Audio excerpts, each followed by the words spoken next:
Hey guys, this is Jay, and today I want to talk to you about the Call of Duty World League, or more specifically, the quality of the World League broadcast. And I want to let you know right off the bat, I am new to the esports fandemonium. I've never really watched esports in the past, and so I'm not going to be basing this off of the quality of any previous LAN tournaments or previous COD champs or anything like that.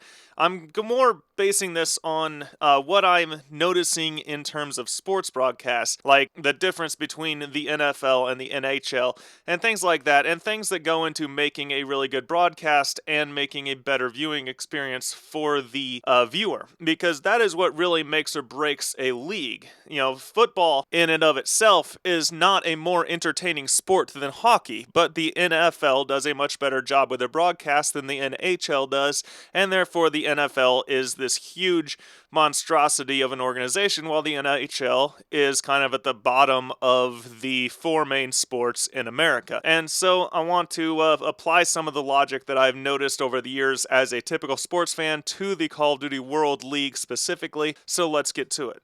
So first, let's talk about the announcers. The announcers, I actually think, do a pretty good job. Call of Duty is a more difficult event to, and I'm just going to call it a sport from here on out, and I don't think Call of Duty is a sport, but it's being compared to sports, so I'm just going to refer to it as a sport from now on. Call of Duty is one of the more difficult sports to cover, I think. It is very fast-paced, and when you look at baseball or football or something like that, there's a lot of downtime between each play, and so the announcers are able to talk about the history of the sport, they're able to talk about things that have happened in this situation in the past, tendencies, and things like that. While Call of Duty is much more fast-paced, it's constantly happening. It's more like basketball in that regard, where if you take a few seconds to describe something that just happened, you've missed several things that happened since then. On top of that, the announcers are also in charge of the camera work. Like, who you're viewing is determined by one of the two announcers and their controlling of the camera. So unlike other sports where you have somebody sitting in a booth that's just watching all these monitors, making sure that you get the best view of everything that's going on, and then the announcers just have to think about the announcing itself. In Call of Duty, both of those jobs, which are both very important to the broadcast quality, fall on the shoulders of the announce crew, and I think they do a really good job. They could do better, but they do about as well as can be expected. They're still mortal human beings. And for the most part, they do a decent job of making sure that you're getting to see the important moments. You may miss some of the highlights. If you're watching the kill feed, you're wondering why you're not viewing whoever is knocking off all these people instead of the person you're watching, but that just goes into the nature of the thing. It would be nice to see a situation where the announcers are just talking about it and they have somebody off screen who is paying full attention to what each player is doing so they can select the right place to watch, but that's not the situation they have. So next, let's talk about the overall quality of the broadcast itself. There were a couple things that went off that aren't necessarily the World League's fault, but are still problems. For example, I do believe that these are not filmed on a location. Like, you don't have all players in a single building. What they do is they're filmed over the web. So it's not a LAN tournament, it's a online tournament.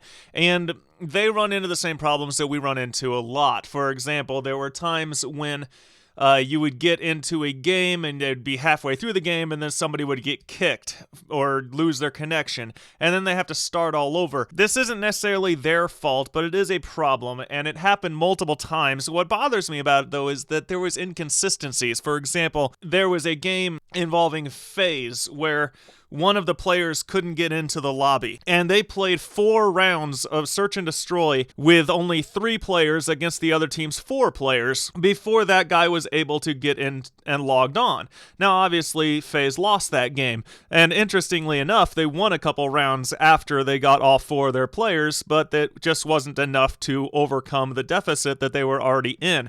But then on the other side, there was a game involving Elevate where they had some network issues after Elevate jumped out to a 2-0 lead, and instead of just playing with network problems, they stopped the game and started over again. Now, Elevate still went on to win, but why would they allow FaZe to play at a disadvantage while then forcing Elevate to start over again when they had connection problems. There's an inconsistency there, and that kind of bothers me. They need to just decide, okay, network issues are a cause to restart the game from scratch, or it's not, and it's just tough luck for the team with the network issues. You can't have it both ways, CWL. Get that figured out. On top of that, the announcers are also using PlayStation, and there were multiple times where the announcer's PlayStation would get a notification, something is now online. You received a message from some blah blah blah, and it would pop up on the screen during the broadcast, and they just ignored it like it wasn't happening, like we weren't going to notice. The problem is that it is very easy to turn those notifications off, okay? CWL, when you're using a PlayStation that is intended for the official broadcast of your league, turn off the notifications so that doesn't happen. It's ridiculous that was actually on the screen. I mean, would you accept an NFL broadcaster receiving a text message live on the air? So the level of professionalism needs to be elevated a little bit. Like I said, some of it's their fault, some of it isn't, but it all needs to be changed. So now let's talk about what you actually get to see on screen. Okay, so here's the screen that you look at when you watch the COD World League. And this is really the area that should be considered the focus point.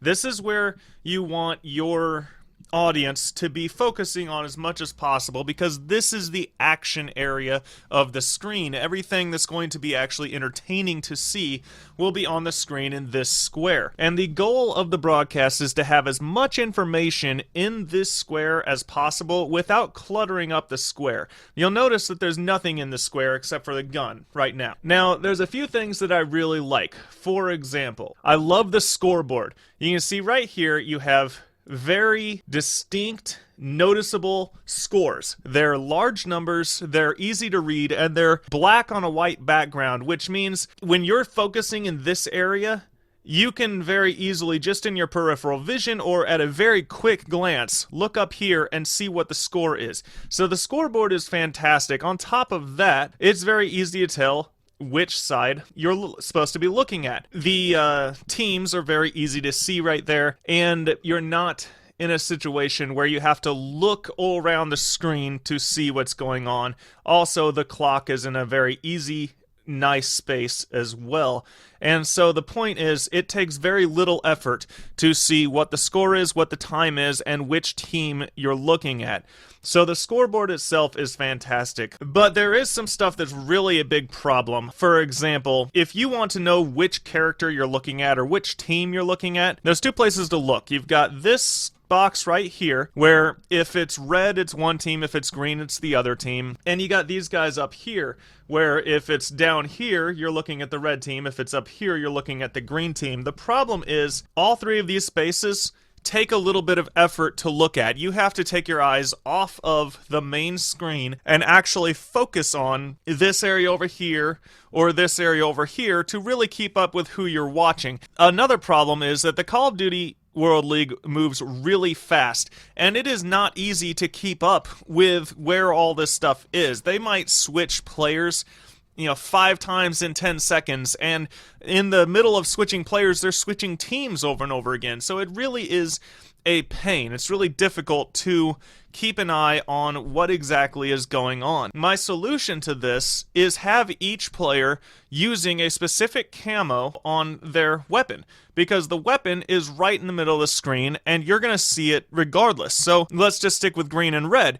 Team A is using a green camo, Team B is using a red camo. So no matter how many times it switches, your peripheral vision, your subconscious is able to keep up with which team you're watching and whether or not you should be cheering or booing, which is the big problem. Like, there's so many times when I'll see somebody die on screen and I'm not sure whether I'm supposed to be excited or upset about that event happening, because I don't know what team I'm watching.